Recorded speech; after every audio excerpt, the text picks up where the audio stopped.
Salut à toi et bienvenue dans la vidéo où je fais l'interview de Sandra Ray, donc qui est la fondatrice du projet Glowy. Donc je fais une petite annonce avant de commencer, si vous n'avez pas vu la vidéo principale, je vous conseille d'aller la voir parce que sinon ça va être un peu dur pour comprendre. Je vais aussi vous demander de m'excuser parce que j'ai raté le début de l'interview et donc du coup en fait c'est un peu compliqué, j'ai fait 2 enregistrements et j'ai perdu le premier enregistrement. Sauf que forcément sur le deuxième c'était pas le meilleur et donc du coup j'ai pas le début de l'interview.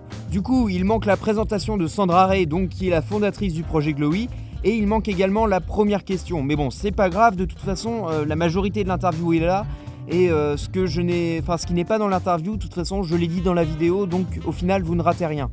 Et sur ce, je crois que j'ai tout dit, du coup je vais vous laisser et bonne vidéo à tous. Donc vous avez plusieurs objectifs, le plus proche c'est de commercialiser donc ces coques, c'est-à-dire des coques avec les bactéries à l'intérieur dès 2017 donc pour illuminer les vitrines des magasins. Et à long terme c'est de pouvoir remplacer donc l'ancien éclairage public, c'est bien ça ? Alors en fait, oui, les objectifs effectivement à court terme, c'est d'aller sur des marchés comme la vitrine, avec un produit en 2017. Et puis ensuite, plus les performances de la technologie vont avancer, plus on va pouvoir atteindre des marchés importants. Alors quand on parle d'éclairage public, c'est plutôt l'éclairage des villes qui est l'éclairage public. On ne remplacera pas un lampadaire avec de la bioluminescence. En revanche, on peut remplacer beaucoup d'usages de la lumière dans le paysage urbain. Typiquement l'éclairage de façade, de l'éclairage de vitrine, donc j'ai dit l'éclairage mobilier urbain, l'éclairage signalétique. Tous ces éclairages-là qui vont venir en complément réduire la facture d'électricité. D'accord, oui, de toute façon j'avais des questions après justement sur l'intensité lumineuse. Mais là tout de suite, donc j'avais lu la durée de vie de ces bactéries, c'est bien 72 heures. La durée de vie des bactéries, c'est la durée de la lumière aujourd'hui. Pour une raison simple, qui est qu'aujourd'hui ce qu'on fait, c'est qu'on met les bactéries, on met le milieu nutritif, tout ensemble, et à partir du moment où, et donc au bout de 72 heures à peu près, où il n'y a plus de nutriments, ou bien il n'y a plus d'espace parce que les bactéries se sont trop reproduites, il n'y a plus de lumière. Mais c'est pas pour ça que les bactéries sont mortes, et donc ça laisse beaucoup de pistes de recherche pour augmenter cette durée de vie.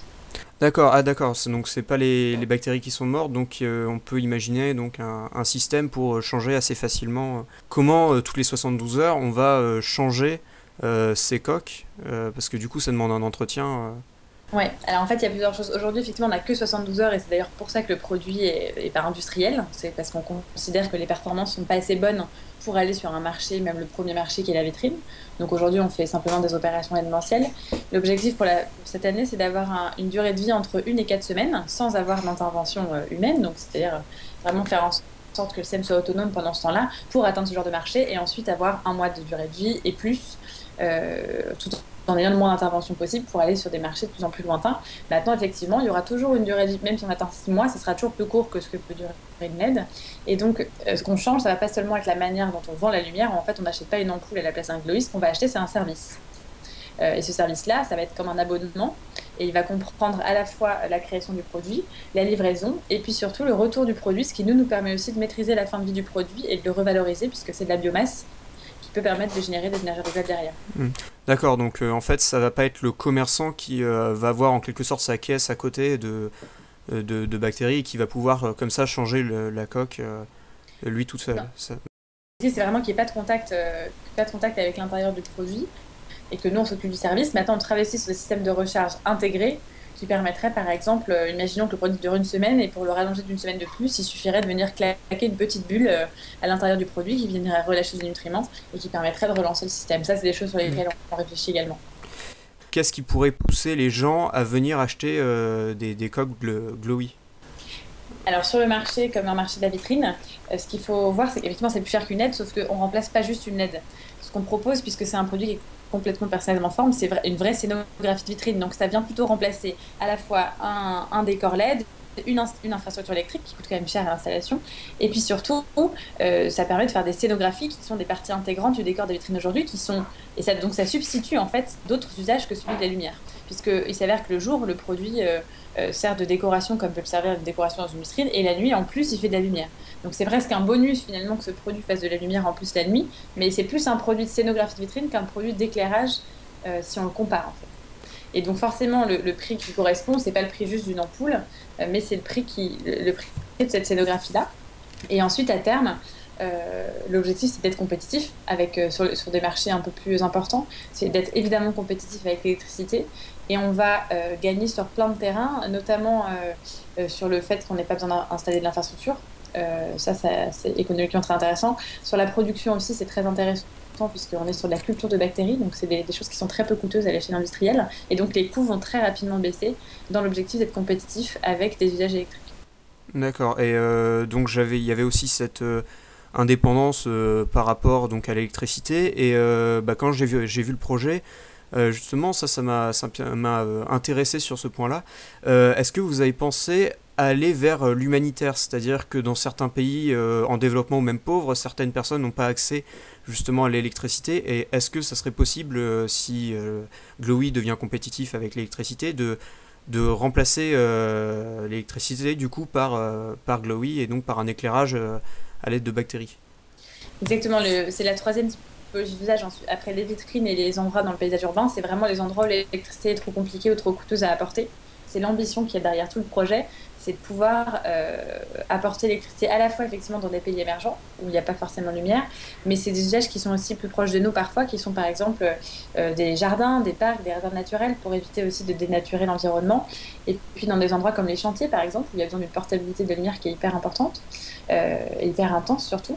Donc tous ces usages-là où effectivement l'électricité n'est pas là, ça permettrait d'avoir une solution de lumière sans cette infrastructure. Est-ce que Oui. vous modifiez les bactéries pour par exemple varier donc l'intensité de la lumière ou changer même la couleur de la lumière, même si ça je pense que ça fonctionne plus avec des filtres, ou Alors encore on même modifie, la durée d'éclairage. Alors on modifie les bactéries de toute manière, parce qu'en fait on utilise nous des gènes de bactéries qui viennent de bactéries marines qui vivent en symbiose chez les calamars. Ces bactéries-là à l'état naturel vivent dans des conditions et notamment de pression et de température qui sont complètement différentes des nôtres. Et en plus de ça, la bioluminescence dans ces bactéries est liée à une fonction biologique.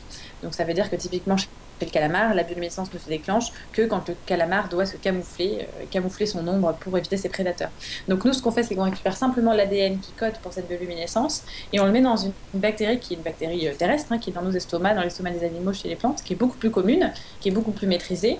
Et du coup, déjà, il y a cette modification génétique qui se fait au départ. Ça, c'est vraiment la base de notre travail. Et ensuite, effectivement, il y a d'autres modifications génétiques qui se font, notamment pour contrôler les moments où la lumière s'allume et s'éteint, pour augmenter l'intensité, et également aussi pour changer la couleur. On fait au niveau génétique le changement de couleur. Il y a évidemment aussi les filtres et la couleur du milieu qui peuvent rentrer en jeu, mais on peut également changer de manière génétique en utilisant notamment des technologies qui utilisent la méduse, qui Ok, permet de faire des transferts d'énergie entre de la bioluminescence et de la fluorescence, et donc qui permettent d'avoir des résultats de couleurs différentes. d'accord. Et après, sinon, j'avais aussi une question sur le prix. Bah, c'est un peu plus basique, mais est-ce que vous pensez déjà à un prix moyen pour votre produit?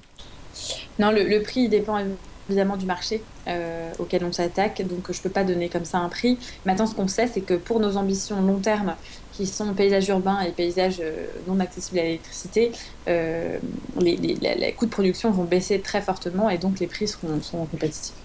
Je ne peux pas donner d'idée de Ok, prix parce ok. que ça dépend vraiment d'énormément de choses. Et une dernière question, est-ce que vous avez déjà collaboré ou est-ce que vous pensez collaborer avec d'autres projets qui pourraient se rapprocher du vôtre ou même qui pourraient être complémentaires avec le vôtre?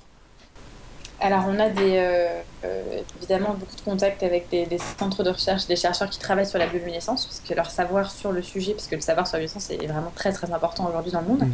Donc, ça nous permet d'avancer sur certains sujets. Ça, c'est une chose sur le point technologique.